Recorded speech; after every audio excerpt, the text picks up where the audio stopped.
Hello प्यारे बच्चों, good evening. कैसे हैं आप सभी लोग? उम्मीद करते हैं आप लोग अच्छे होंगे और बहुत ही अच्छे से आपकी पढ़ाई भी चल रही होगी। प्यारे बच्चों, ये इतिहास की ये पहली क्लास है। आप सभी लोगों का बहुत बहुत वेलकम है। आपका ये प्यारा सा चैनल, आपके दिलों में, लाखों स्टूडेंट के दिलों में बसने वाला चैनल तनु क्लासेस .com में। प्यारे बच्चों, आप सबको पता है इस चैनल पे सिर्फ आर्ट्स की पढ़ाई होती है और अभी ये पूरे यूट्यूब में नंबर 1 चैनल है आर्ट्स का, जो कि सिर्फ आपके प्यार की वजह से है। प्यारे बच्चों, आज ये हमारी पहली क्लास है 2026 की। आप सभी को पता है प्यारे बच्चों, हम लोग आपको आर्ट्स में सबसे बेहतरीन कंटेंट देते हैं और सारे टीचर्स आपको बेस्ट तरीके से पढ़ाते हैं। आज हम लोग इतिहास का पहला चैप्टर को शुरू करेंगे, जिस चैप्टर का नाम है ईंटें मनके तथा अस्थियां, जहां पर हम लोग हड़प्पा सभ्यता के बारे में पढ़ते हैं। आप सभी को पता है हड़प्पा सभ्यता जो चैप्टर है आपके लिए कितना इंपॉर्टेंट है। लगभग 22 से 30 नंबर का क्वेश्चन इस चैप्टर से पूछा जाता है। इससे आप अंदाजा लगा सकते हो कि ये चैप्टर आपके लिए कितना इंपॉर्टेंट है। तो प्यारे बच्चों, आज से हमारी क्लासेस शुरू हो रही है। आप सभी लोग तैयार हो जाइए, ध्यान से मेरी बात को सुनिए, आपको बहुत मजा आएगा और मैं गारंटी के साथ कहता हूं आपका एक भी क्वेश्चन नहीं है जो कि इससे बाहर आएगा। जितना मैं पढ़ाऊंगा इसी से आपका क्वेश्चन आएगा। ठीक है, चलिए प्यारे बच्चों शुरू करते हैं। तो आप सबको पता है 12वीं क्लास में इतिहास में टोटल 3 बुक होता है। आप यहां पर देख सकते हैं। आप अगर कक्षा 12वीं में है तो आपको टोटल 3 बुक पढ़ना पड़ेगा एनसीईआरटी में, है ना। भारतीय इतिहास के कुछ विषय भाग 1, भाग 2, भाग 3, ये 3 किताब एनसीईआरटी है। टोटल प्यारे बच्चों 15 चैप्टर है, लेकिन कहीं कहीं पे 3 चैप्टर को हटा दिया गया है, उनको 12 चैप्टर ही पढ़ना होता है ना। बिहार बोर्ड में 3 चैप्टर नहीं हटाया गया है, याद रखिएगा। बिहार बोर्ड में 15 का 15 ही पढ़ना पड़ेगा, लेकिन कोई अदर बोर्ड से हैं जैसे एमपी, यूपी, झारखंड, तो उनको जो है 12 चैप्टर पढ़ना पड़ेगा। ठीक है, ये आज ये पहली चैप्टर है जिसका नाम क्या है, ईंटें मनके तथा अस्थियां, जहां पर हम लोग हड़प्पा सभ्यता के बारे में पढ़ते हैं। चलिए सबसे पहले हम लोग देखते हैं प्यारे बच्चों चैप्टर का नाम। आप अगर ध्यान से देखिएगा तो चैप्टर का नाम है ईंटें। ईंटें का मतलब होता है ईंट, ईंट मतलब जिससे हम लोग घर बनाते हैं। मनके, मनके का मतलब होता है मोती, मोती या माला। ठीक है, और प्यारे बच्चों अस्थिया, अस्थिया का मतलब होता है हड्डी। अब आपको पता होना चाहिए जो हड़प्पा सभ्यता है वो आज के दिन नहीं है, आज से हजारों साल पहले एक ऐसी सभ्यता थी। जैसे अगर हम कहेंगे कि अंग्रेज कब था भारत में, तो आज से लगभग 100 साल पहले, है ना, या फिर 75 साल पहले। हम कहेंगे कि भारत में मुगल सल्तनत कब था, 200 साल पहले। दिल्ली सल्तनत कब था, लगभग 600 साल पहले। आप ये जवाब दोगे तो हम कहेंगे हड़प्पा सभ्यता कब था, आज से 4000 साल पहले ये सभ्यता थी। अब आप कहोगे कि सर इस सभ्यता के बारे में हम लोगों को कैसे पता चला? तो इस सभ्यता के बारे में प्यारे बच्चों हम लोगों को बहुत सारे अलग अलग चीजों के माध्यम से पता चला, है ना। क्योंकि 4000 साल पहले कोई चीज अगर हुआ है तो ऑब्वियसली बात है भाई, कैसे पता चलेगा कि 4000 साल पहले ये चीज था या नहीं था। लेकिन जब खुदाई किया गया, खुदाई के दौरान बहुत सारी चीजें मिला। जैसे जमीन के नीचे मान लो बहुत सारे लोग हैं जो घर बनाने के लिए खुदाई किया।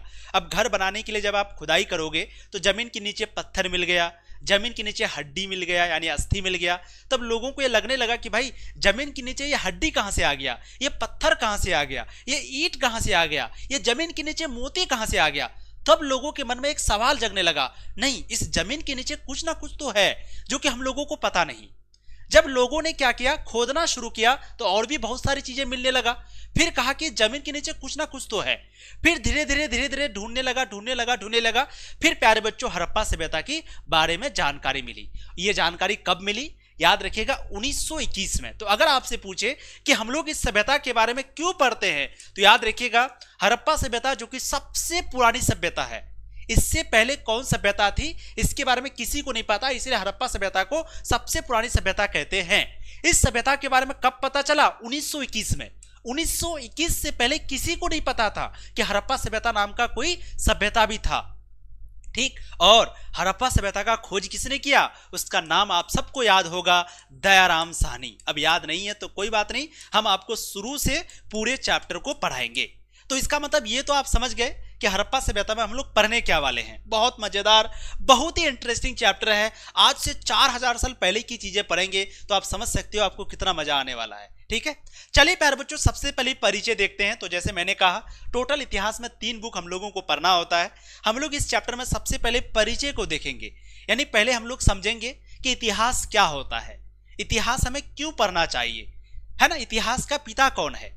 उसके बाद हड़प्पा सभ्यता के बारे में पढ़ेंगे। फिर हड़प्पा सभ्यता के प्रमुख शहर के बारे में पढ़ेंगे। टोटल 6 शहर है ना। एक हड़प्पा, मोहनजोदड़ो, धौलावीरा, लोथल, कालीबंगा, बनावली, ये सब शहर के बारे में पढ़ेंगे। फिर हम लोग हड़प्पा सभ्यता के नगर योजना के बारे में पढ़ेंगे, जो कि सबसे इंपॉर्टेंट टॉपिक है। 5 नंबर का क्वेश्चन आपका यहीं से आता है ना। हड़प्पा सभ्यता की सबसे महत्वपूर्ण विशेषता क्या थी? नगर योजना व वास्तुकला। फिर हम लोग पढ़ेंगे हड़प्पा सभ्यता का अंत, यानी हड़प्पा सभ्यता कैसे खत्म हो गया। आज से हजारों साल पहले जो सभ्यता थी वो कैसे मिट गया, जिसके बारे में लोगों को याद तक नहीं। ये कैसी सभ्यता थी, कैसे खत्म हो गया, इसको पढ़ेंगे। और यहां से भी 5 नंबर वाले क्वेश्चन आते हैं। ये सारा टॉपिक प्यारे बच्चों इस चैप्टर में हम लोग पढ़ेंगे। चलिए हम लोग शुरू से शुरू करते हैं। सबसे पहले समझते हैं कि इतिहास क्या है। इतिहास से पहले समझते हैं इतिहास का पिता किसे कहते हैं। याद रखिएगा, फादर ऑफ द हिस्ट्री, यानी कि इतिहास का पिता, यह कहा जाता है हेरोडोटस को। आप देख सकते हैं ये महाशय हैं, इन्हीं को इतिहास का पिता कहा जाता है। सबसे पहले इतिहास के बारे में इन्होंने ही बताया था, है ना। तो याद रखिएगा, इतिहास का पिता कौन है? History, father of the history कौन? Father of history Herodotus. कोई कहे भाई तुम तो इतिहास पढ़ते हो, बताओ तो इतिहास का पिता कौन है। कोई आपके सामने अगर बोले तो उसको पूछो इतिहास का पिता कौन है, तब फिर जवाब दो कि इतिहास का पिता हेरोडोटस को कहा जाता है, यानी फादर ऑफ हिस्ट्री। ये कहां के रहने वाले थे? ये ग्रीक इतिहासकार थे। ग्रीक इतिहासकार, ग्रीक इतिहासकार का मतलब क्या होता है? जैसे इंग्लिश भाषा है, हिंदी भाषा है, उर्दू भाषा है, संस्कृत भाषा है, उसी तरह से प्यारे बच्चों एक भाषा है ग्रीक। तो ये जो इतिहासकार है ये ग्रीक भाषा में लिखते थे। ठीक, तो फादर ऑफ हिस्ट्री कौन है? हेरोडोटस। अब आप पूछोगे कि सर ये हिस्ट्री शब्द कहां से आया, ये हिस्ट्री शब्द आया कहां से? तो याद रखिएगा प्यारे बच्चों, हिस्टोरिया नाम का एक शब्द है। हिस्टोरिया, हिस्टोरिया, ध्यान से सुनो। आपको अगर कोई सवाल करे कि सर बताइए ये हिस्ट्री शब्द आया कहां से, तो प्यारे बच्चों एक शब्द है हिस्टोरिया। हिस्टोरिया कैसा शब्द है? ये ग्रीक शब्द है। ग्रीक, ग्रीक का मतलब आप समझ रहे हो। जैसे मैंने अभी आपको जस्ट कहा प्यारे बच्चों कि हिंदी भाषा होता है, उर्दू भाषा होता है, इंग्लिश भाषा होता है, उसी तरह से एक भाषा है ग्रीक भाषा। तो हिस्टोरिया जो है ये ग्रीक शब्द है। हिस्टोरिया का मतलब होता है पूछताछ। कोई अगर आपसे पूछे कि हिस्टोरिया का मतलब क्या होता है, तो आप कहना कि हिस्टोरिया का मतलब होता है पूछताछ। हिस्टोरिया का मतलब क्या होता है प्यारे बच्चों? हिस्टोरिया का मतलब होता है पूछताछ या जांच करना, जांच करना। अब आप बताओ, जब आप किसी के इतिहास के बारे में पता लगाइएगा, मान लो आपको मेरा इतिहास लिखना है, तो आप मेरे बारे में पता लगाइएगा ना जी। मान लो कल आप डीएम बन जाते हैं, आईएएस ऑफिसर बन जाते हैं, या आप एक करोड़पति बन जाते हैं, तो आपका भी इतिहास लिखा जाएगा। तो आपका इतिहास कैसे लिखेंगे? आपके दोस्तों से पूछेंगे, आपके मम्मी पापा से पूछेंगे, आपके गांव में जाएंगे, आपके गांव वालों से पूछेंगे। इसका मतलब आपके बारे में पहले मुझे पूछताछ करना पड़ेगा, तभी तो आपके इतिहास लिख पाएंगे ना। या फिर आपके बारे में जांच पड़ताल करना पड़ेगा। इसका मतलब इतिहास का मतलब क्या हुआ? पूछताछ करना या जांच पड़ताल करना।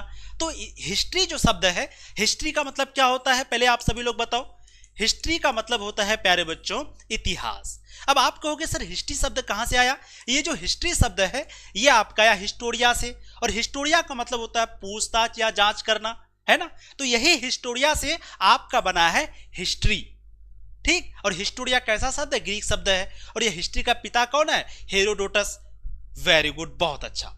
अब हम लोग समझते हैं हिस्ट्री जो शब्द है ये ग्रीक शब्द हिस्टोरिया से लिया गया है, जिसका अर्थ होता है पूछताछ या जांच करना या वास्तविक रूप से घटित होने वाली घटना। यानी इतिहास का मतलब क्या होता है? बेसिकली इतिहास का मतलब होता है पूछताछ। जैसे आपका इतिहास लिखेंगे तो हमें पूछताछ करना पड़ेगा आपके दोस्तों से, आपके मम्मी पापा से, आपके गांव वालों से। आपके बारे में जांच करना पड़ेगा कि आपका बचपन कैसा था, आप क्या थे, कैसे आप यहां पहुंचे, कैसे आप इतने अमीर आदमी बन गए, कैसे आप आईएएस बन गए। तो आपके बारे में जांच करना पड़ेगा, पूछताछ करना पड़ेगा। या वास्तविक रूप में घटित होने वाली कोई घटना या एक्चुअल में कोई घटना घटित हुआ है, इसको भी हम लोग हिस्टोरी कहते हैं, हिस्टोरिया कहते हैं। कैसे? जैसे हम कहेंगे 1857 की क्रांति ये हुआ था कि नहीं? बिल्कुल हुआ था। अंग्रेज हम लोगों को गुलाम बनाया था कि नहीं? बिल्कुल बनाया था। हम लोग एक समय अंग्रेजों का गुलाम थे। इसका मतलब ये घटना सचमुच हुआ है, वास्तविक रूप से हुआ है। ऐसा तो नहीं है ना कि ये कहानी है, कहानी तो नहीं है, ये सचमुच हुआ है। हम लोग एक समय सचमुच गुलाम थे अंग्रेजों का, तो इसका मतलब वास्तविक रूप में घटित होने वाली ये घटना हुई थी। सच में ये घटना हुई थी। तो हिस्ट्री का मतलब, इतिहास का मतलब वास्तविक रूप से घटित होने वाली घटना भी होता है। तो हिस्टोरिया का मतलब पूछताछ, जांच या वास्तविक रूप से घटित होने वाली घटना, और यही हिस्टोरिया से आपका बना है हिस्ट्री। अब अगर हम आपसे कहें कि प्यारे बच्चों बताइए इतिहास क्या है, इतिहास का पिता हेरोडोटस को कहते हैं, तो समझ गए इतिहास क्या है। तो देखो, इतिहास वह ज्ञान है जो अतीत में घटित घटनाओं से संबंधित होता है, और यह घटनाएं प्रत्यक्ष या अप्रत्यक्ष रूप से वर्तमान से जुड़ी होती है। यदि इतिहास में यह घटनाएं घटित ना होती तो शायद वर्तमान स्थिति कुछ और होती। कहने का मतलब क्या है, इतिहास अतीत में घटित वह घटना है जिनकी प्रत्यक्ष या अप्रत्यक्ष रूप से वर्तमान में कोई ना कोई संबंध है। जैसे अगर मान लो हम लोग अंग्रेजों का गुलाम नहीं होते, अगर मान लो अंग्रेज भारत में नहीं आता, अगर हम लोग गुलाम नहीं होते, तो आज बताओ हम लोग कहाँ होते। आज हम लोग बहुत आगे होते, भारत को सोने की चिड़िया कहा जाता था, आज हम लोग बहुत शक्तिशाली होते, हम लोगों के जैसा कोई नहीं होता। लेकिन अंग्रेज हम लोगों को गुलाम बना दिया, इसीलिए आज हम लोग कमजोर है, आज हम लोग उतना शक्तिशाली नहीं है बाकी देशों के जैसा। तो इसका मतलब अगर अतीत में वो घटना ना होती, अगर पहले वो घटना ना होती, तो आज हम लोग कहीं और होते। इसका मतलब अतीत में अगर कोई घटना होती है तो उनका संबंध प्रत्यक्ष या अप्रत्यक्ष रूप से कुछ ना कुछ होता है। जैसे मान लीजिए आपके पास 1 लाख रुपए है, वो 1 लाख रुपया आपके पास मान लो आपने पढ़ाई करने के लिए रखा है, लेकिन किसी वजह से 1 लाख रुपये खो गया। तो आप बताइए, वो 1 लाख से आप पढ़ाई करना चाहते थे, लेकिन 1 लाख रुपया खो गया तो आप पढ़ाई नहीं कर पाए। जब आप पढ़ाई नहीं कर पाए तो आप वो चीज नहीं कर पाइएगा, आपको कुछ और करना पड़ेगा। लेकिन मान लो अगर वो 1 लाख रुपया नहीं खोता तो आप पढ़ाई करते, आप कुछ और करते। इसका मतलब क्या हुआ कि अगर इतिहास में वो रुपया आपका नहीं खोता तो आज कुछ और हाल होता।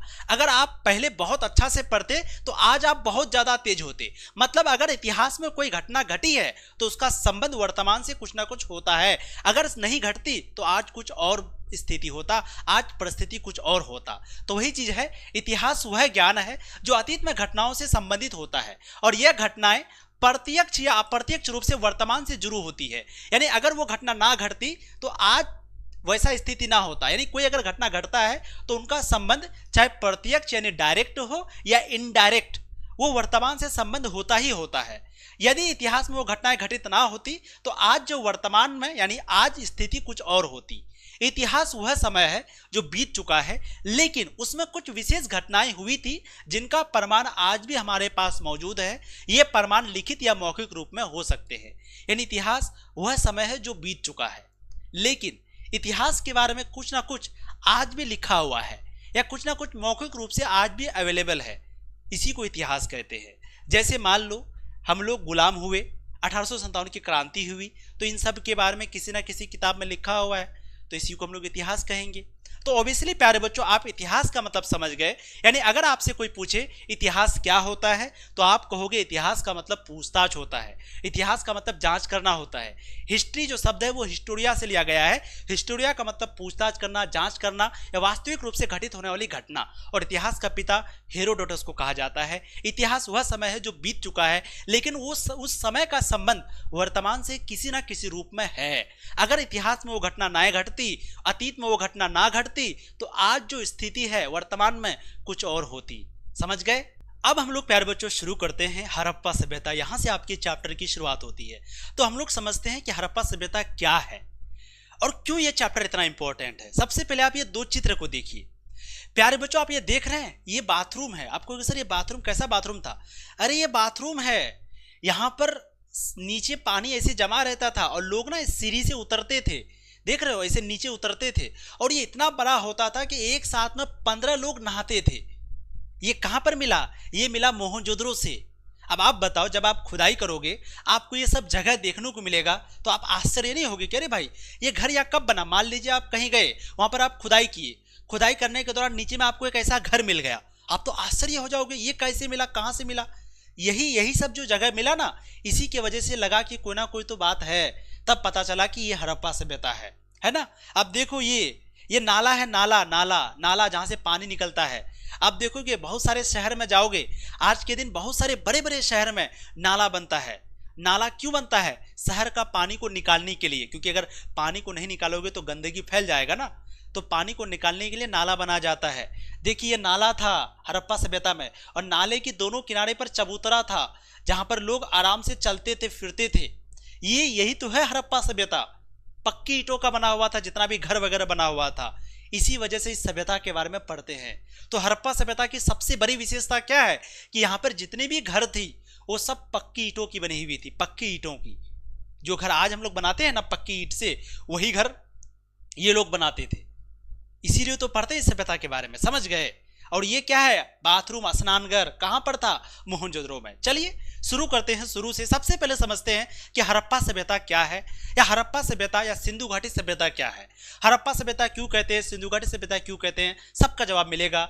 एक ऐसी सभ्यता जो हजारों वर्ष पहले थी, जो जीवन हम लोग आज जी रहे हैं, यह जीवन आज से हजारों वर्ष पहले एक सभ्यता के लोग जी रहे थे।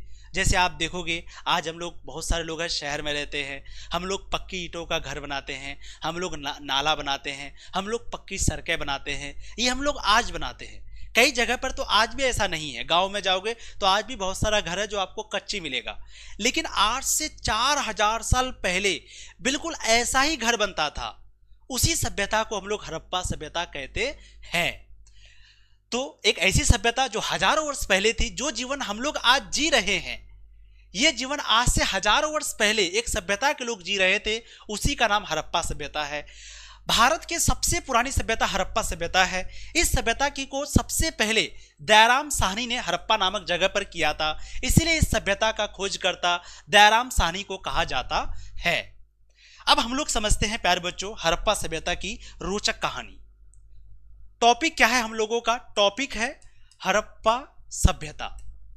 सबसे पहला सवाल कि सर इस सभ्यता का नाम हड़प्पा सभ्यता क्यों पड़ा, इस सभ्यता का खोज किसने किया, इस सभ्यता का खोज कब हुआ। तो याद रखिए सबसे पहले प्यारे बच्चों हड़प्पा सभ्यता का जो खोज है यह हुआ 1921 में। खोज करने वाले का नाम क्या था, तो उनका नाम था दयाराम साहनी। तो हड़प्पा सभ्यता का खोज किसने किया, उसका नाम क्या था, दयाराम साहनी। और खोज कब हुआ, याद रखिएगा खोज हुआ था 1921 में। हड़प्पा सभ्यता एक शहरीय सभ्यता थी। शहरी का मतलब क्या होता है, शहर किसको कहते हैं, जहाँ पर बिल्डिंग ही बिल्डिंग हो, जहाँ पर नाला हो, जहाँ पर सड़क हो, उसी को शहर या नगर कहते हैं। तो हड़प्पा सभ्यता में भी बिल्डिंग ही बिल्डिंग था, इमारतें ही इमारतें थी, पक्की ईंटों की बनी हुई थी, इसलिए हड़प्पा सभ्यता को भी शहरीय या नगरीय सभ्यता कहते हैं। हड़प्पा सभ्यता का खोज दयाराम साहनी ने किया, इसको शहरीय या नगरीय सभ्यता कहते हैं। और इस सभ्यता की खोज 1921 में हुआ। हड़प्पा सभ्यता की अगर बात करें प्यारे बच्चों तो ये किस नदी के किनारे है, तो हड़प्पा सभ्यता जो है ये सिंधु नदी के किनारे है। पूछा जाएगा ना कि ये सभ्यता किस नदी के किनारे था, याद रखिएगा ये जो सभ्यता है वो सिंधु नदी के किनारे है। ठीक है। अब आप कहोगे कि सर हड़प्पा सभ्यता का नाम हड़प्पा सभ्यता क्यों पड़ा, तो क्योंकि प्यारे बच्चों दयाराम साहनी जो है ना, जब ये खोजने के लिए गए, ये एक जगह पर गए, उस जगह पर जाकर के उन्होंने खुदाई करवाया। जब उन्होंने खुदाई करवाया तो उस जगह से एक चीज के बारे में पता चला। सबसे पहले दयाराम साहनी एक जगह पर गए, उस जगह का नाम क्या था, उस जगह का नाम पहले से हड़प्पा ही था, उस शहर का नाम क्या था, हड़प्पा था। तो दयाराम साहनी जो है वो इस जगह पर गए, यहां पर जाने के बाद उन्होंने खुदाई करवाया। खुदाई करने के बाद उनको पता चला इस सभ्यता के बारे में। तब उन्होंने कहा कि सबसे पहले हड़प्पा सभ्यता के बारे में कहां से पता चला, इसी हड़प्पा नाम के जगह से पता चला। तो इस सभ्यता के बारे में सबसे पहले इसी जगह से पता चला, इसलिए इसी जगह के नाम पर हड़प्पा सभ्यता नाम रख दिया गया। मान लो हम दिल्ली जाते हैं, दिल्ली जाकर के हम खुदाई करते हैं, खुदाई किए और खुदाई करने के बाद हमें किसी सभ्यता के बारे में पता चल गया, तो उस सभ्यता का नाम हमने क्या रख दिया, दिल्ली सभ्यता रख दिया। क्यों, क्योंकि सबसे पहले हमें दिल्ली से ही जानकारी मिली थी। तो उसी तरह इसका नाम हड़प्पा सभ्यता क्यों पड़ा, तो क्योंकि सबसे पहले हड़प्पा सभ्यता के बारे में जो जानकारी है वो हड़प्पा नाम का एक जगह से मिला, इसीलिए इसी जगह के नाम पर इस सभ्यता का नाम हड़प्पा सभ्यता पड़ गया। ठीक। अब आप कहोगे कि सर इस सभ्यता का नाम सिंधु घाटी सभ्यता क्यों है, दो नाम है, क्यों है सर, तो क्योंकि ये जो हड़प्पा सभ्यता है ना वो सिंधु नदी के किनारे है, और हड़प्पा सभ्यता का ज्यादातर व्यापार उस सिंधु नदी से होता था। लोग जो है ना नाव से एक जगह से दूसरी जगह जाते थे, नाव के माध्यम से। पहले तो गाड़ी वगैरह नहीं था, तो लोग क्या करते थे, नाव में बैठ जाते थे और एक जगह से दूसरी जगह जाते थे। तो क्योंकि हड़प्पा सभ्यता सिंधु नदी के किनारे था, इसी नदी के नाम पर इस सभ्यता का नाम सिंधु घाटी सभ्यता पड़ गया। क्लियर, 2 नंबर 4 नंबर पूछा जाता है यहां से। अब हम लोग समझते हैं। तो भारत की सबसे पुरानी सभ्यता आपका हड़प्पा सभ्यता है। इस सभ्यता की को सबसे पहले किसने किया था? दयाराम साहनी ने। कहां से किया? हड़प्पा नाम का एक जगह से पता चला इस सभ्यता के बारे में, इसीलिए इस सभ्यता का खोजकर्ता दयाराम साहनी को कहा जाता है। और यह सभ्यता सिंधु नदी घाटी के किनारे बसा हुआ है, इसीलिए इस सभ्यता को सिंधु घाटी सभ्यता कहते हैं। सिंधु घाटी सभ्यता को हड़प्पा संस्कृति भी कहा जाता है। याद रखिएगा, सिंधु घाटी सभ्यता को हड़प्पा संस्कृति भी कहा जाता है। और सिंधु घाटी सभ्यता को शहरीय सभ्यता या नगरीय सभ्यता भी कहा जाता है। क्लियर? आगे देखिए, यह सभ्यता 2600 से 1900 ईसा पूर्व तक चली थी। अब इसका मतलब क्या हुआ? इसका मतलब हुआ कि यह सभ्यता जो है ना, लगभग 700 साल चली थी। 700 साल। जैसे अगर हम आपको कहेंगे कि दिल्ली सल्तनत कब से कब तक चला, तो आप क्या कहोगे कि सर जो दिल्ली सल्तनत है ना, वो 1206 में शुरू हुआ था और 1526 तक चला था। हम कहेंगे प्यारे बच्चे बताइए मुगल सल्तनत कब से कब तक था, तो सर जो मुगल सल्तनत है ना, वो आपका 1526 में शुरू हुआ, बाबर ने शुरू किया, और 1857 तक मुगल सल्तनत चला था।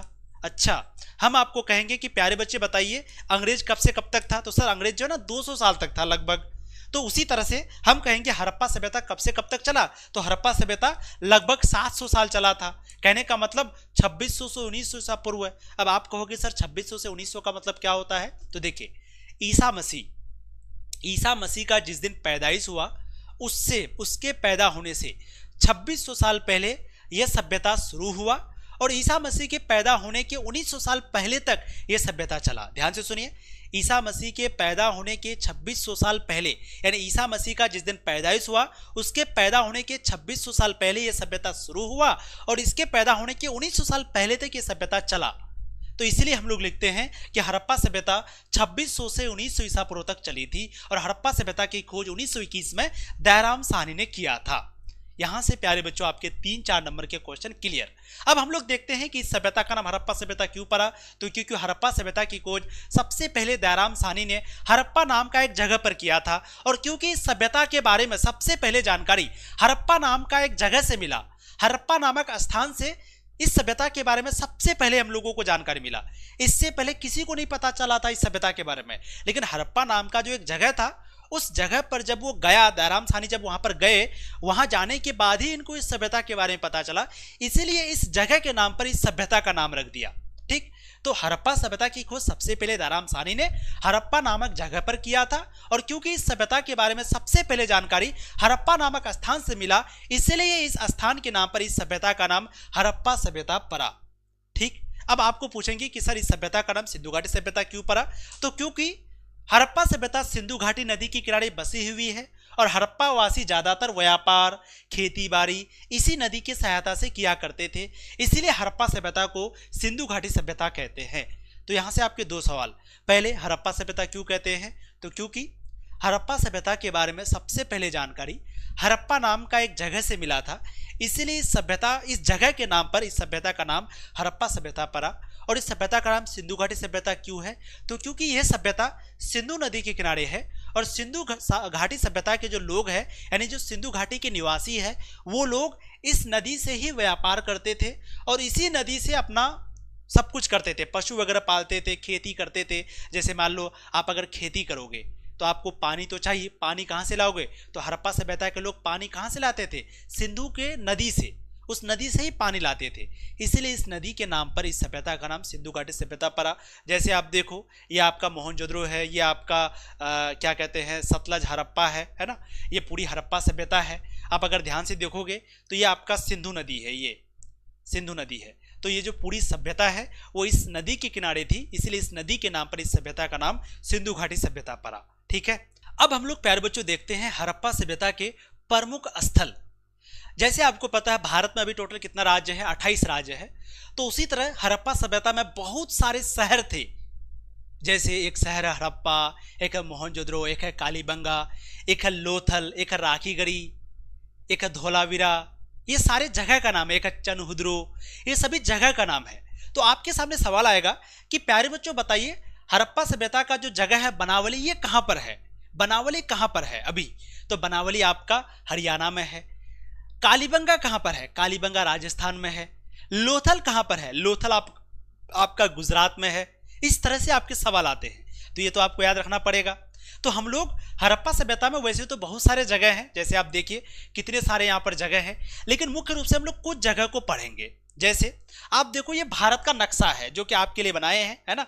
ये क्या है प्यारे बच्चों, ये आपका भारत का नक्शा है, आप देख सकते हैं ये आपका भारत का नक्शा है। और ये वाला जो भाग है ये पाकिस्तान है। उस समय पाकिस्तान और भारत तो एक ही जगह था ना, 1947 में बंटवारा हुआ ना, उस समय तो एक था। अब देखो आपको कहेंगे कि बताओ मोहनजोदड़ो कहां पर है, तो ये क्या है, पाकिस्तान है, ये पाकिस्तान है पूरा, तो मोहनजोदड़ो पाकिस्तान में है। हड़प्पा कहां पर है, हड़प्पा भी पाकिस्तान में है। हम कहेंगे प्यारे बच्चों बताइए लोथल कहां पर है, तो लोथल गुजरात में है। आप कहोगे सर कैसे, तो देखिए ये गुजरात है ना जी। भारत का नक्शा आप लोग को याद है, नहीं याद है कोई बात नहीं, देखो ये गुजरात है, ये गुजरात है, ये आपका जम्मू कश्मीर है, ये आपका नेपाल है ना। ये आपका नेपाल नहीं, ये आपका उत्तर प्रदेश है, नेपाल ये वाला भाग है। ये आपका भूटान है, इधर आपका बिहार है ना। इधर आपका क्या कहते हैं, राजस्थान है। ठीक, तो अब देखो आपको कहेंगे मोहनजोदड़ो कहां पर है, पाकिस्तान में। हड़प्पा कहां पर है, पाकिस्तान में। चनहुद्रो कहां पर है, चनहुद्रो भी आपका पाकिस्तान में है। लेकिन लोथल कहां पर है, तो लोथल इस जगह पे गुजरात में है। धौलावीरा कहां पर है, गुजरात में है। उसके बाद नागेश्वर कहां पर है, गुजरात में है। तो लोथल, धौलावीरा, नागेश्वर ये तीनों जगह गुजरात में है। Very good. बनावली कहां पर है, तो बनावली आपका हरियाणा में है, इस जगह यहाँ पर हरियाणा है ना। कालीबंगा कहां पर है, तो कालीबंगा राजस्थान में है, इस जगह पर। ठीक है, उसी तरह से आलमगीरपुर कहां पर है, तो आलमगीरपुर आपका उत्तर प्रदेश में है। इस तरह से आपको जगह का नाम याद रखना होगा। ठीक है, आपको नक्शा याद रखने की जरूरत नहीं है, आपको सिर्फ यहां पर मैं लिख दिया हूं जितना इंपॉर्टेंट है। आपके सामने क्वेश्चन आता है कि बताइए बनावली कहां पर है, तो आपको याद रखना होगा कि बनावली और राखीगढ़ी हरियाणा में, कालीबंगा राजस्थान में, धौलावीरा, लोथल, नागेश्वर गुजरात में, मोहनजोदड़ो, बालाकोट, चनहुद्रो ये तीनों जगह पाकिस्तान में, और जो हड़प्पा जो शहर है ये कहां पर है, ये भी आपका पाकिस्तान में। तो ये जगह का नाम याद रखिएगा, 1-2 नंबर का क्वेश्चन हर बार यहां से आता है। अब हम लोग हड़प्पा सभ्यता के प्रमुख शहर के बारे में पढ़ते हैं और वहां से प्राप्त वस्तुओं के बारे में। जैसे हड़प्पा एक बहुत ही प्रमुख शहर था। जैसे लोथल, लोथल पढ़ेंगे, लोथल कहां पर है, गुजरात में है। हड़प्पा कहां पर अभी है, पाकिस्तान में है। मोहनजोदड़ो आप देख सकते हो, मोहनजोदड़ो में कितनी सारी इमारतें हैं, है ना। मोहनजोदड़ो को मतलब होता है मृतकों का टीला। उसके बाद धौलावीरा ये भी कहां पर है, गुजरात में है। तो ये सारे जगह के बारे में एक एक करके पढ़ेंगे, साथ ही साथ पढ़ेंगे कि इन जगह से हम लोगों को क्या मिला। जैसे मोहनजोदड़ो से क्या मिला, तो मोहनजोदड़ो से बहुत सारी चीजें मिला। जैसे अगर हम कहेंगे कि हम लोगों को कैसे पता चला, बाथरूम कहां से मिला, स्नानगार कहां से मिला। स्नानगार एक जगह, स्नानगार क्या होता है, नहाने के लिए मेरे भाई, बाथरूम समझ रहे हो ना, जहां पर आप लोग नहाते हो बाथरूम, तो बाथरूम को ही हम लोग स्नानगार कहते हैं। और ये स्नानगार कहां से मिला, मोहनजोदड़ो से। अन्नागार क्या होता है, अन्नागार यानी अनाजों को रखने की जगह, यानी अनाजों को रखने की गोदाम को अन्नागार कहा जाता है। और ये अन्नागार कहां से मिला, मोहनजोदड़ो से। अच्छा, मोहनजोदड़ो का मतलब क्या होता है, मृतकों का टीला। और ये मृतकों का टीला कहां से मिला, मोहनजोदड़ो से, है ना।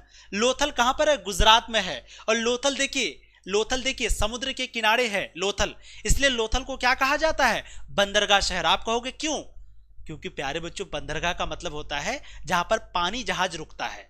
जैसे पानी जहाज, जैसे ट्रेन रेलवे स्टेशन में रुकता है, हवाई जहाज एयरपोर्ट में रुकता है, तो उसी तरह से जो पानी जहाज है, जो नाव है, वो भी तो कहीं पे रुकता होगा ना। तो नाव वगैरह पानी जहाज जिस जगह पे रुकता है उस जगह को बंदरगाह कहते हैं।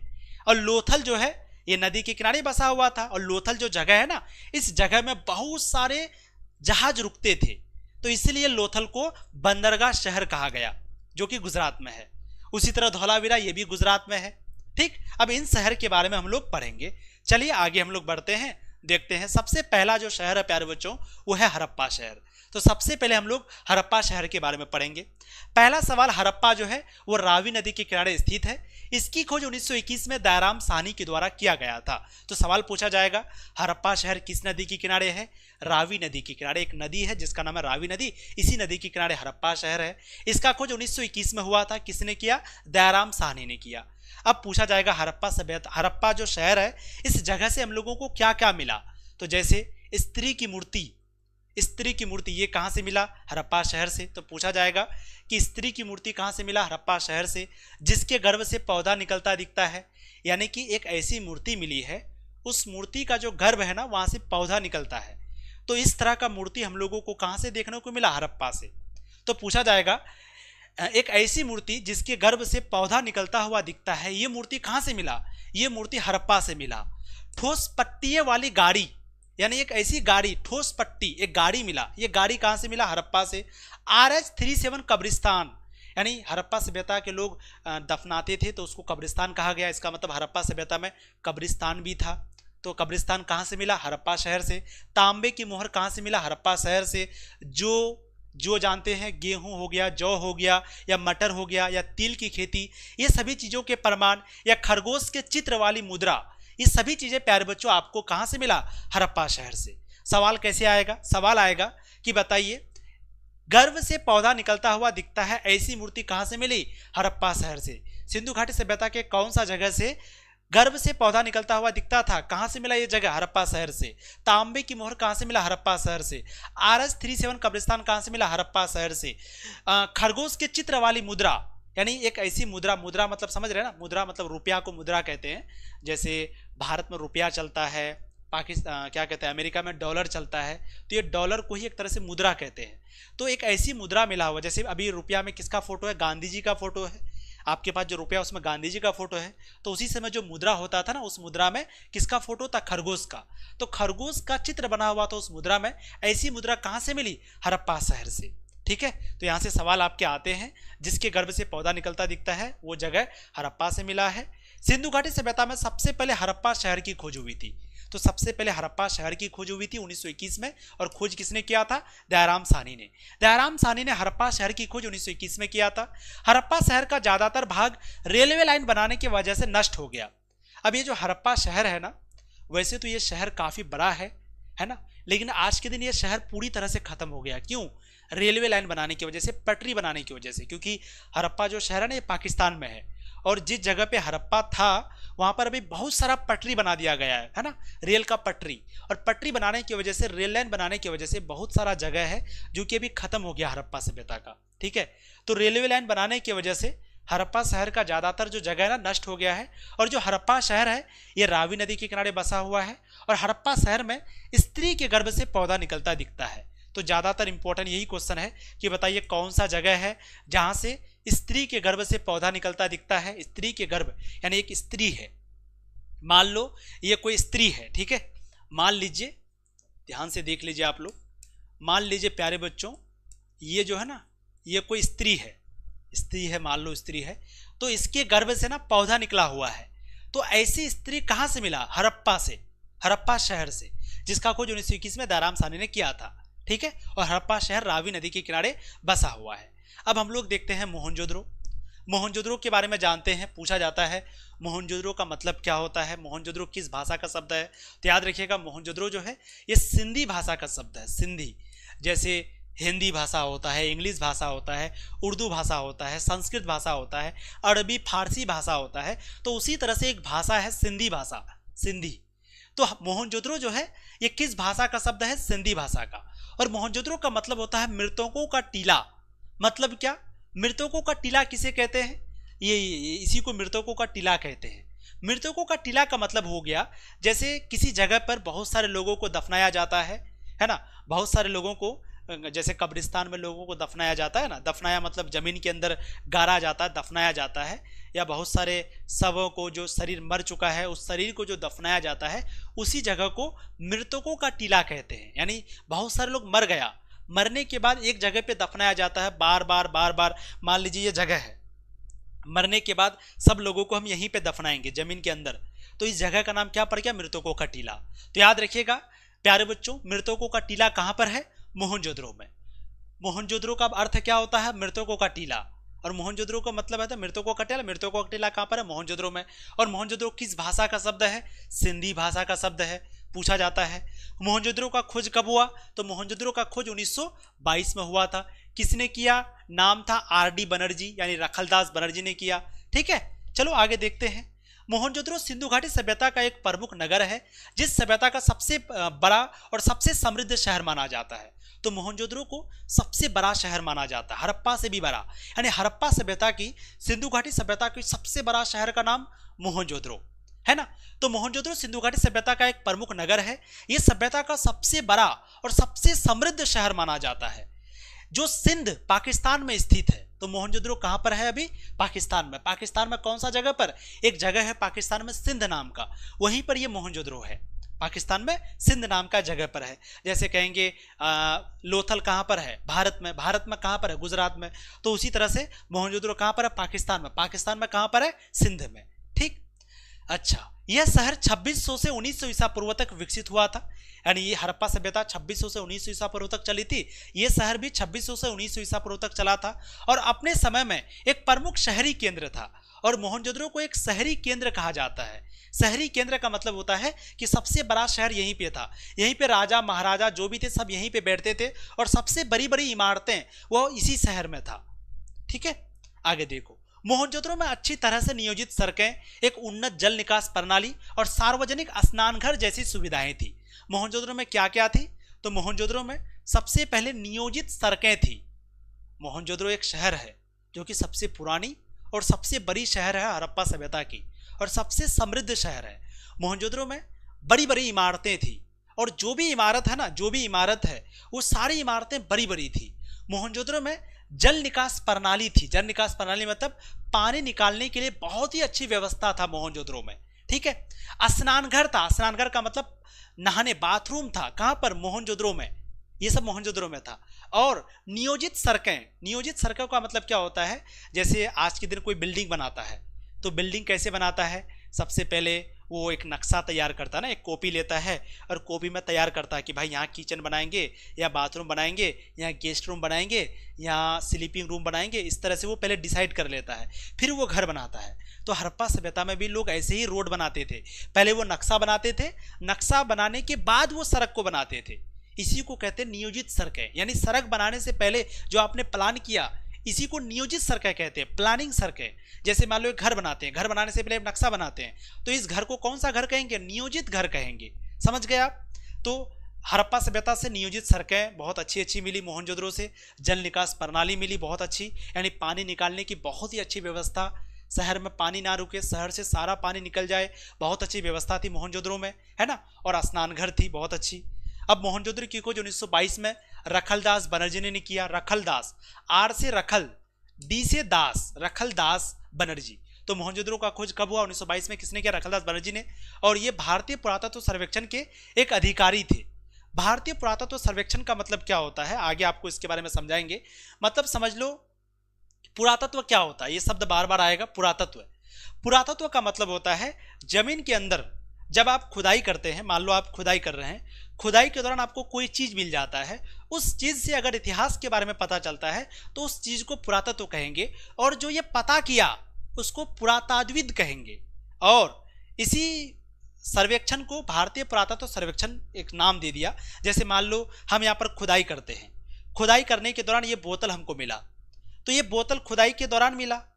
अब इस बोतल से अगर हमें इतिहास के बारे में पता चला है ना, जमीन के नीचे से एक बोतल मिला और इस बोतल से पता चला कि अच्छा कोई ना कोई सभ्यता था, तो इसका मतलब इस बोतल को पुरातत्व कहेंगे। अगर ये बोतल जमीन के नीचे मिला और इस बोतल से किसी भी चीज के बारे में पता नहीं चला, कुछ भी पता नहीं चला, कोई जानकारी इस बोतल से नहीं मिला, तो इस बोतल को पुरातत्व नहीं कहेंगे। समझ गए? तो पुरातत्व उन चीजों को कहेंगे जो जमीन के नीचे से मिलता है और उन चीजों से अगर इतिहास के बारे में पता चलता है। ठीक है। तो भारतीय पुरातत्व सर्वेक्षण के पहले मतलब कि एक अधिकारी थे, कौन? रखलदास बनर्जी। वही रखलदास बनर्जी जिन्होंने मोहनजोदड़ो का खोज 1922 में किया था। अब ये जो मोहनजोदड़ो है प्यारे बच्चों, ये किस नदी के किनारे था? तो याद रखिएगा सिंधु नदी के किनारे। मोहनजोदड़ो जो था ना, ये सिंधु नदी के किनारे बसा हुआ था। अब आप बताइए, अगर आपके बगल में नदी रहेगा तो आपको खेती करने में तो बहुत आसानी होगी, आपको फसल लगाने में दिक्कत नहीं होगा, क्योंकि खेती जब आप करोगे तो आपको पानी चाहिए। पानी कहाँ से लाओगे? तो सिंचाई वगैरह करोगे तब ना। तो ये जो मोहनजोदड़ो है ना, ये किस नदी के किनारे था? सिंधु नदी के किनारे। अब नदी में पानी था, डायरेक्ट नदी से पानी उठा करके खेतों में पैटा देता था, खेतों में पानी को सिंचाई कर देता था। जैसे मान लीजिए ये शहर है, इस शहर का नाम क्या है? मोहनजोदड़ो। इस शहर का नाम क्या है? मोहनजोदड़ो। अब ये मोहनजोदड़ो शहर किस नदी के किनारे है प्यारे बच्चों? याद रखिएगा, ये जो मोहनजोदड़ो शहर है, मान लो एक नदी है, ये नदी है सिंधु नदी। ये नदी का नाम क्या है? सिंधु नदी। अब आप बताइए, ये जो सिंधु नदी है, यहाँ पर बहुत सारा पानी है, यहाँ पर लोग खेती करेंगे, तो जिसको पानी की जरूरत पड़ेगी वो नदी से डायरेक्ट पानी को उठा करके पानी को दे देंगे। फसल को क्या चाहिए? पानी चाहिए। आप जब खेती करोगे तो खेती के लिए सिंचाई चाहिए, यानी पानी चाहिए, और पानी सिंधु नदी से मिल जाता है। तो इसीलिए जो मोहनजोदड़ो था ना, ये सिंधु नदी के किनारे था, और इस जगह पर बहुत ज़्यादा खेती होता था। यहाँ की ज़मीन बहुत उपजाऊ था, यहाँ पर फसल बहुत ज़्यादा होता था। क्यों? क्योंकि ये शहर जो मोहनजोदड़ो है ये सिंधु नदी के किनारे था, और इस नदी से पानी आसानी से मिल जाता था। ठीक है, तो इसीलिए यहाँ पर ये पॉइंट लिखा हुआ है कि यह जो क्षेत्र है मोहनजोदड़ो, ये कृषि और व्यापार के लिए महत्वपूर्ण था। यानी कि मोहनजोदड़ो में बहुत ज़्यादा खेती भी होता था और बहुत ज़्यादा व्यापार भी होता था। खेती क्यों होता था? क्योंकि सिंधु नदी से पानी आसानी से मिल जाता था। और व्यापार क्यों होता था? क्योंकि आप व्यापार अगर करोगे तो एक जगह से दूसरी जगह जाना पड़ेगा, और लोग नदी के द्वारा नाव के माध्यम से सीधा एक जगह से दूसरी जगह चले जाते थे। मान लो ये नदी है, हमको उस पार जाना है, वहां जाना है, सीधा नदी में नाव लेकर के तुरंत चला गया वहां पर। तो इस तरह से एक जगह से दूसरी जगह चले जाते थे। ठीक है, तो यह क्षेत्र मोहनजोदड़ो कृषि और व्यापार के लिए काफी महत्वपूर्ण था और सिंधु घाटी सभ्यता की समृद्धि में योगदान देता था। यह शहर लगभग 500 हेक्टेयर यानी 1235 एकड़ के क्षेत्र में फैला हुआ था। शहर में लगभग 35,000 लोग रहते थे, और मोहनजोदड़ो में लगभग कितने लोग रहते थे? 35,000 लोग रहते थे। और इस क्षेत्र का क्षेत्रफल कितना था मोहनजोदड़ो का? 1235 एकड़ यानी 500 हेक्टेयर। ठीक है, याद रखिएगा। अगर हम पूछेंगे पूरे सिंधु घाटी सभ्यता का क्षेत्रफल कितना था? 12,99,660 वर्ग किलोमीटर। याद रखिएगा, 12,99,660 वर्ग किलोमीटर क्षेत्रफल पूरे हड़प्पा सभ्यता का था। लेकिन अगर सिर्फ मोहनजोदड़ो की बात करें तो मोहनजोदड़ो का क्षेत्रफल कितना था? 1235 एकड़ यानी 500 हेक्टेयर। और कितने लोग रहते थे? 35,000 लोग रहते थे उस शहर में। ठीक है, अब मोहनजोदड़ो से क्या क्या मिला? तो यहां से मोहनजोदड़ो से 1398 मोहर मिला। मोहनजोदड़ो से कितना मोहर मिला? 1398। पुजारी का सिर मिला, एक पुजारी है उसका एक सर भी मिला वहीं से। जब खुदाई करता था तो एक सिर मिल गया, और ये सिर किसका था? पुजारी का। कांस्य की नर्तकी, तो पूछा जाएगा नर्तकी का मूर्ति कहां से मिला? नर्तकी का मूर्ति का मतलब, नर्तकी मतलब डांस करना है ना। मान लो कोई मूर्ति ऐसे डांस करती थी और डांस करते करते उसका मूर्ति बना दिया गया, तो नर्तकी मूर्ति उसी को कहते हैं, यानी डांस करते हुए मूर्ति है ना। आप देखोगे ना बहुत सारा मूर्ति होता है, मान लो कोई डांस कर रहा है, डांस करते करते उसका फोटो ले लिया, और फोटो लेने के बाद उसका मूर्ति बना दिया गया, तो इसी को कहेंगे नर्तकी मूर्ति। तो ये नर्तकी मूर्ति भी मोहनजोदड़ो से मिला, पुजारी का सिर भी मोहनजोदड़ो से मिला, 1398 मोहर भी मोहनजोदड़ो से मिला। सूती कपड़े के साक्ष्य, सूती कपड़े के अवशेष, तो पूछा जाएगा सूती कपड़ा कहां से मिला? मोहनजोदड़ो से। पानी का जहाज कहां से मिला? हड़प्पा सभ्यता में पानी का जहाज था या नहीं? आप कहोगे हाँ। कहां से मिला? मोहनजोदड़ो से। मेसोपोटामिया की मोहर, जिस तरह से हड़प्पा सभ्यता था उसी तरह एक और सभ्यता था जिस सभ्यता का नाम है मेसोपोटामिया। तो मेसोपोटामिया जैसे हड़प्पा का मोहर था उसी तरह से मेसोपोटामिया का भी मोहर था। तो ये सारी मोहर कहां से मिला? मोहनजोदड़ो से। हाथी दांत की तराजू, ये भी मोहनजोदड़ो से मिला। यानी जो हाथी का दांत होता था ना, हाथी का दांत, उसका तराजू बनाया गया, तराजू है ना, तो ये भी मोहनजोदड़ो से मिला। पशुपति की मुद्रा, अब आपको पता है पशुपति महादेव के बारे में पूछा जाता है कि हड़प्पा सभ्यता में किस देवता की पूजा होती थी? तो पशुपति महादेव की पूजा। और पशुपति महादेव की मुद्रा ये कहां से मिला? ये भी मोहनजोदड़ो से। कहने का मतलब जैसे आज के दिन रुपया में किसका फोटो होता है? गांधी जी का फोटो होता है, तो उस वक्त में जो रुपया बनाया जाता था, जो मुद्रा बनाया जाता था, उस मुद्रा में पशुपति महादेव का चित्र बना हुआ होता था। तो ये पशुपति महादेव का जो मोहर है, जो चित्र है, ये भी हम लोगों को मोहनजोदड़ो से मिला। तो सूती कपड़े के साक्ष्य भी मोहनजोदड़ो से, नर्तकी की मूर्ति की भी मोहनजोदड़ो से, पुजारी का सिर भी मोहनजोदड़ो से, 1398 मोहर, उसके बाद मेसोपोटा के मोहर, हाथी दांत की तराजू, पशुपति की मुद्रा, ये सब हम लोगों को मोहनजोदड़ो से मिला। मोहनजोदड़ो का मतलब होता है मृतकों का टीला। मोहनजोदड़ो सिंधी भाषा का शब्द है। रखलदास बनर्जी ने 1922 में मोहनजोदड़ो शहर की खोज की, और इसी को यानी रखलदास बनर्जी को ही आरडी बनर्जी भी कहते हैं। सिंधु घाटी सभ्यता के सबसे प्रसिद्ध शहर कौन सा है? मोहनजोदड़ो। हड़प्पा सभ्यता का सबसे बड़ा नगर कौन सा है? मोहनजोदड़ो। सबसे फेमस शहर कौन सा है? मोहनजोदड़ो। हड़प्पा सभ्यता का सबसे बड़ा शहर कौन सा है? मोहनजोदड़ो। सूती कपड़े के साक्ष्य कहां से मिला? मोहनजोदड़ो से। मोहनजोदड़ो जो है सिंधु नदी के किनारे बसा हुआ है। मोहनजोदड़ो किस नदी के किनारे है? सिंधु नदी। हड़प्पा किस नदी के किनारे है? रावी नदी। सिंधु घाटी सभ्यता में नृत्य की मूर्ति मोहनजोदड़ो से मिली। तो बताइए नृत्य की मूर्ति कहां से मिली? मोहनजोदड़ो से। स्त्री के गर्भ से पौधा निकलता हुआ, यह मूर्ति कहां से मिला?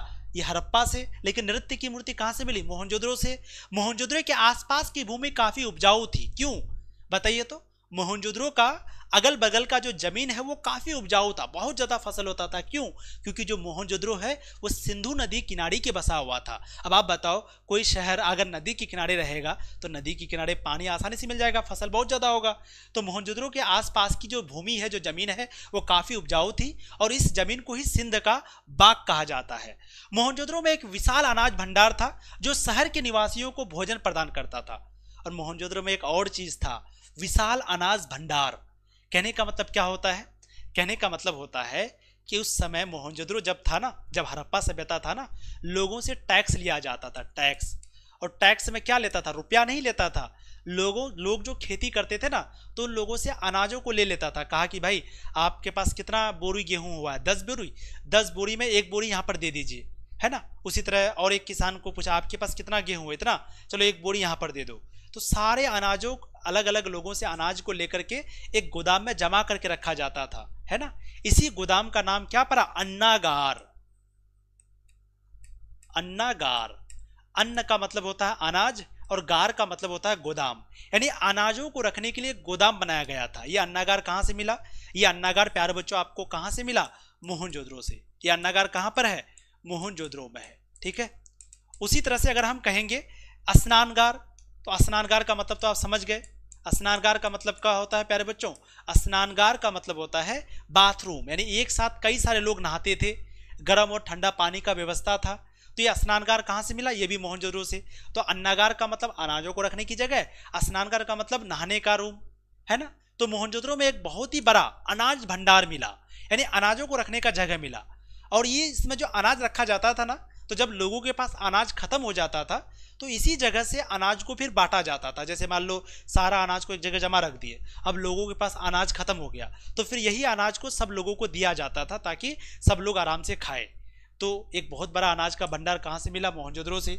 सिंधु घाटी सभ्यता में विशाल स्नानघर के अवशेष भी कहां से मिला? मोहनजोदड़ो से, ठीक है। ये दो शहर के बारे में पढ़ लिए। अब तीसरा जो शहर है उस शहर का नाम है कालीबंगा। अब हड़प्पा मोहनजोदड़ो कहां पर है? था पाकिस्तान में था। कालीबंगा कहां पर है? आपका राजस्थान में है, यानी भारत में है। अब कालीबंगा के बारे में पढ़ते हैं तो सबसे पहला सवाल, कालीबंगा कहां पर है? राजस्थान में है ना। कालीबंगा राजस्थान में है। यहां पर कई सारे पुरातात्विक अवशेष मिले हैं जिसमें सिंचाई व्यवस्था और खेती के साक्ष्य मिले हैं। यानी अगर हम आपको कहेंगे कि प्यारे बच्चों बताइए हड़प्पा सभ्यता में खेती होती थी, यानी हड़प्पा सभ्यता के लोग खेती वगैरह करता था, कृषि करता था? आप कहोगे जी सर करता था। प्यारे बच्चों बताइए हम लोगों को कहां से पता चला कि खेती करता था? यही कालीबंगा से। कालीबंगा से ही हम लोगों को पता चला कि वहां के लोग खेती भी करते थे। तो पूछा जाएगा सिंचाई व्यवस्था के बारे में कहां से पता चला? कालीबंगा से। कालीबंगा एक जगह है जो कि राजस्थान में है। उसी जगह पर जब खोजने के लिए गया तो वहां से बहुत सारी जानकारी मिली। सबसे पहले जानकारी मिली कि यहाँ के लोग खेती भी करते थे, यहाँ के लोग सिंचाई भी करते थे, यहाँ के लोग खेत को हल से जोतते थे। किससे जोतते थे? हल। हल का मतलब समझ रहे हैं ना, खेत को जोतने के लिए हल का इस्तेमाल किया जाता था। और वो हल कैसा होता था? लकड़ी का बना हुआ हल होता था, ठीक है। तो कालीबंगा किस नदी के किनारे है? सरस्वती नदी के किनारे। सरस्वती नदी को ही हम लोग घग्गर नदी कहते हैं। इसकी खोज अमलानंद घोष ने 1952 में की थी। और कालीबंगा सिंधी भाषा का शब्द है। मोहनजोदड़ो किस भाषा का शब्द है? मोहनजोदड़ो सिंधी भाषा का शब्द है। उसी तरह कालीबंगा भी आपका सिंधी भाषा का शब्द है। मोहनजोदड़ो का खोज कब हुआ था? 1922 में।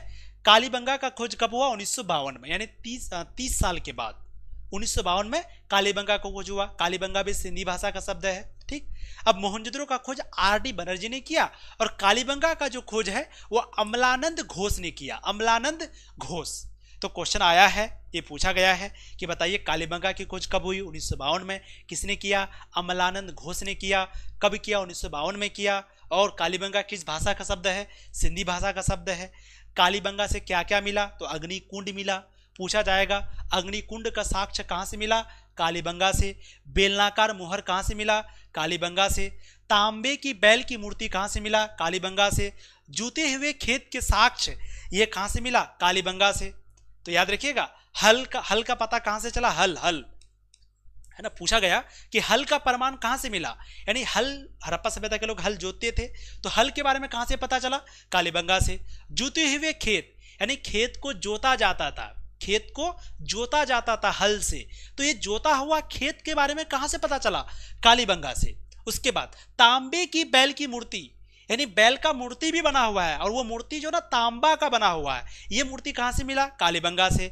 मुहर, मुहर, मुहर तो जानते हैं ना मुहर, वो मुहर का आकार कैसे था? बेलनाकार। अरे वही रोटी हम लोग बेलन से बनाते हैं ना जी, रोटी जो गोल करते हैं वो बेलन से करते हैं ना, तो बेलनाकार मुहर, वो मुहर का आकार कैसा था? बेलन के आकार का जैसा वो मुहर था। तो वो मुहर कहां से मिला? कालीबंगा से। और अग्निकुंड कहां से मिला? कालीबंगा से। ये आपको याद रखना पड़ेगा, समझ गए ना? स्क्रीनशॉट ले लो। अब हम लोग अगला शहर के बारे में पढ़ते हैं जो कि है लोथल। लोथल गुजरात में भोगवा नदी के किनारे है। जैसे मैंने कहा कालीबंगा किस नदी के किनारे है? सरस्वती। तो उसी तरह लोथल किस नदी के किनारे है? भोगवा नदी, एक नदी है, नदी का नाम है भोगवा। भोगवा नदी, भगवा नहीं, भोगवा। और ये लोथल कहां पर है? गुजरात में। तो लोथल जो शहर है ये गुजरात में है, भोगवा नदी के किनारे बसा हुआ है और यह प्राचीनतम बंदरगाह शहर है। लोथल को क्या कहा जाता है? बंदरगाह शहर कहा जाता है। क्यों? क्योंकि यहां पर पानी जहाज रोकता था और पानी जहाज जिस जगह पे रोकता है उस जगह को बंदरगाह कहते हैं। और लोथल पर बहुत सारा पानी जहाज रुकता था, इसीलिए लोथल को बंदरगाह नगर कहते हैं। तो लोथल गुजरात में भोगवा नदी के किनारे बसा हुआ है। यह प्राचीनतम बंदरगाह शहर है, यानी लोथल को बंदरगाह शहर कहा जाता है। किस शहर को बंदरगाह नगर कहते हैं? लोथल। इसकी खोज कब हुआ था? 1954 में। तो कालीबंगा की खोज कब हुआ? 1952 में। लोथल की खोज कब हुआ? 1954 में। किसने किया? SR राव ने किया।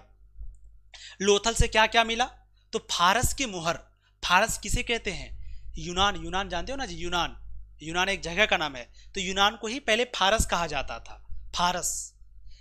तो जैसे हड़प्पा सभ्यता के मुहर है, मेसोपोटामिया का मुहर था, उसी तरह फारस का भी अपना मुहर था उस वक्त में, फारस।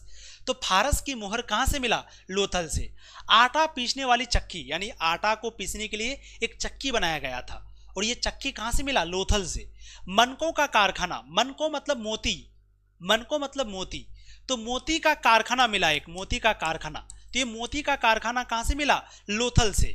कुत्ते की मूर्ति, यानी कुत्ता का ना मूर्ति बना हुआ था, कुत्ता का मूर्ति भी बना हुआ था, तो कुत्ता का मूर्ति कहां से मिला? लोथल से। योगल समाधान, ये कहां से मिला? लोथल से।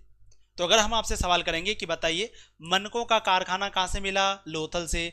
फारस की मुहर हम लोगों को हड़प्पा सभ्यता के कौन सा स्थल से मिला? लोथल से। योगल समाधान कहां से मिला? लोथल से। कुत्ते की हड्डी कहां से मिला? लोथल से। लोथल का खोज कब हुआ? 1954 में। किस नदी के किनारे है? भोगवा नदी के किनारे। कहां पर है? गुजरात में है। किसने खोज किया? SR राव ने खोज किया 1954 में। Very good. अब अगला जो जगह है प्यारे बच्चों, इस जगह का नाम है चनहुद्रो। चनहुद्रो जो कि पाकिस्तान में है। किस नदी के किनारे? सिंध नदी के किनारे, सिंधु नदी के किनारे। जिस तरह से आपका मोहनजोदड़ो पाकिस्तान में है सिंधु नदी के किनारे, उसी तरह से जो चनहुद्रो है ये भी पाकिस्तान में है सिंधु नदी के किनारे।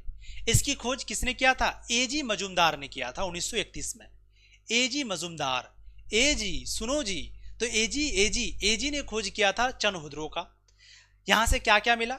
तो मनके बनाने की कारखाना, यानी मोती बनाने का एक कारखाना, मनके का मतलब मोती, तो मोती बनाने की एक फैक्ट्री मिला। कहां से? चनहुद्रो से। अगर पूछा जाए कि मनके का कारखाना कहां से मिला? तो लोथल से। लेकिन मनके बनाने का कारखाना कहां से मिला? चनहुद्रो से। पीतल की बत्तख कहां से मिला? चनहुद्रो से। लिपस्टिक पूछा जाता है, ये क्वेश्चन इंपॉर्टेंट है, बताइए लड़कियों याद रखो, पूछा जाएगा लिपस्टिक कहां से मिला? तो हड़प्पा सभ्यता में लोग लिपस्टिक भी लगाते थे और ये लिपस्टिक कहां से मिला? चनहुद्रो से। उसके बाद तराजू, तराजू वही जिससे हम लोग नाप तौल करते हैं, वजन करते हैं, तराजू, तराजू कहां से मिला? लोथल से। और बैलगाड़ी, उस वक्त में बैलगाड़ी भी था, बैलगाड़ी, बैलगाड़ी देखे हो, आगे में 2 बैल, पीछे में गाड़ी होता है, बैलगाड़ी। ये बैलगाड़ी भी लोथल से, ये चनहुद्रो से मिला। तो मनके बनाने की कारखाना, पीतल की बत्तख, यानी जो बत्तख है वो कैसा है? पीतल का बना हुआ बत्तख, तो समझ रहे हैं ना, बत्तख जैसे हंस होता है, बत्तख होता है, तो बत्तख जो ना पीतल का बना हुआ है। लिपस्टिक, तराजू, बैलगाड़ी, ये सभी जो चीज है प्यारे बच्चों ये चनहुद्रो से मिला। बनावली से क्या मिला? तो मिट्टी के बने खिलौने, ये बनावली से मिला। नाक व कान की बाली, बाली समझ रहे ना, बाली जो होता है झुमका के जैसा थोड़ा बाली होता है, गोल गोल बाली, तो नाक और कान का जो बाली है ये कहां से मिला? बनावली से। और मिट्टी के बने खिलौने कहां से मिला? बनावली से। तो ये 6 शहर है प्यारे बच्चों। कुछ बच्चे कह रहे थे कि सर हमें कोर्स से बहुत अच्छे से पढ़ना है सर, है ना, यूट्यूब में, क्योंकि रोज क्लास नहीं होती है। तो प्यारे बच्चों, जिनको नहीं पता उनको बता देते हैं। हम लोग जो है ना क्लास 12 आर्ट्स की पूरी तैयारी आप लोगों को कराते हैं ना। क्लास 12 आर्ट्स में आपका जितना भी सब्जेक्ट है, टोटल 5 सब्जेक्ट आपका होगा या 6 सब्जेक्ट होगा, तो हम लोग सारा सब्जेक्ट को पढ़ाते हैं। History, geography, polity, economics, Hindi, English, sociology, psychology, home science और उर्दू भी, ये सब सब्जेक्ट पढ़ाते हैं। टोटल हम लोग 5 टीचर अभी हैं। कितने टीचर? 5 टीचर हम हैं और आपके 4 टीचर हैं। पूरी पढ़ाई हम लोग आपको करवाते हैं। कहाँ पर पढ़ाते हैं? तो ऐप का नाम है तनु क्लासेस। याद रखिएगा, आप थोड़ा ध्यान से सुन लीजिए। ऐप का नाम क्या है? तनु क्लासेस। तो अगर आप चाहते हैं हम लोगों से पढ़ना, अगर आप अपनी बेहतरीन तैयारी करना चाहते हैं, स्टार्टिंग से शुरू से पढ़ना चाहते हैं, हम लोगों से लाइव पीडीएफ देखना चाहते हैं, टेस्ट देना चाहते हैं, डाउट अगर आपको कोई होता है डाउट पूछना चाहते हैं, रिवीजन करना चाहते हैं, अच्छे से लाइव क्लास में जुड़ना चाहते हैं, सारे टीचर से पढ़ना चाहते हैं, तो इसके लिए प्यारे बच्चों हम लोग एक बैच लाए हैं। उस बैच में हम लोग आपको पूरी तैयारी कराते हैं, पूरे अच्छे से पूरे साल के लिए आपको पढ़ाते हैं, है ना। सिलेबस हम लोगों का 1 मार्च को शुरू होता है और 28 सितंबर तक हम लोगों का कंप्लीट हो जाता है। फिर 1 अक्टूबर से हम लोगों का रिवीजन शुरू होता है, क्रैश कोर्स, और ये रिवीजन आपका एग्जाम तक चलता है। तो हम लोग पूरी तरह से पढ़ाई तनु क्लासेस ऐप में करवाते हैं। आपको क्या करना पड़ेगा? एक हम लोगों का बैच है प्यारे बच्चों, एक कोर्स है, कोर्स का नाम है सफलता बैच। बहुत सारे बच्चों को पता होगा सफलता बैच। सफलता बैच में क्या कराते हैं हम लोग? सफलता बैच में आर्ट्स का ऑल सब्जेक्ट को पढ़ाते हैं, है ना। याद रखिएगा, एक बैच है, बैच का नाम है सफलता बैच। सफलता बैच में आर्ट्स का हम लोग सभी सब्जेक्ट को पढ़ाते हैं।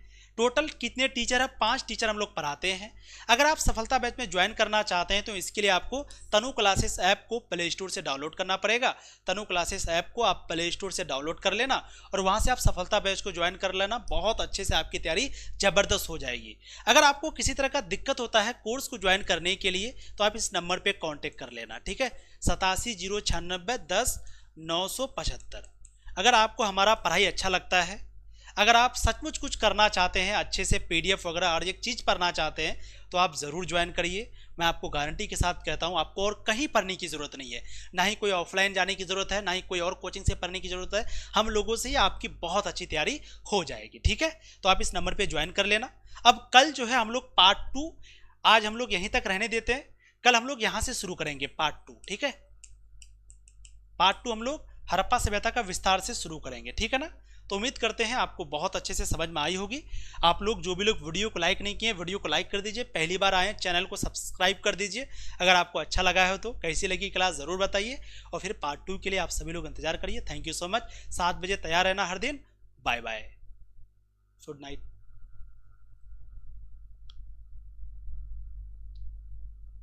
चलिए, कुछ डाउट है तो आप लोग को क्लियर कर देते हैं। हेलो डियर सर जी, मेरा डीएलएड क्लास कब से लीजिएगा आप? हिस्ट्री और इंग्लिश का सर जी कह दीजिए ना। अच्छा ठीक है, हिस्ट्री का तो हम ले लेंगे, बाकी इंग्लिश का देखते हैं क्या होता है। चलिए ठीक है फिर प्यारे बच्चों, थैंक यू सो मच। कैसा लगा क्लास ज़रूर कमेंट करके बताना, ठीक है। एंड फ़ी कितना है? तो फीस बहुत कम है पूरे साल के लिए, सारे सब्जेक्ट के लिए आप कॉल करके पूछ लेना और बहुत अच्छे से आपकी तैयारी हो जाएगी। मेरे ऊपर आप भरोसा रखिए, लाजवाब तैयारी हो जाएगी, है ना। आर्ट्स का नंबर 1 चैनल है, आप लोगों के प्यार की वजह से तो कुछ ना कुछ तो बात है ना, है कि नहीं। तो आ जाइए, आप सभी लोगों का इंतजाम है। थैंक यू सो मच, मिलेंगे अगली क्लास में। Bye bye, thank you. हंसते रहें, मुस्कुराते रहें, पढ़ाई करते रहें। All the very best, thank you.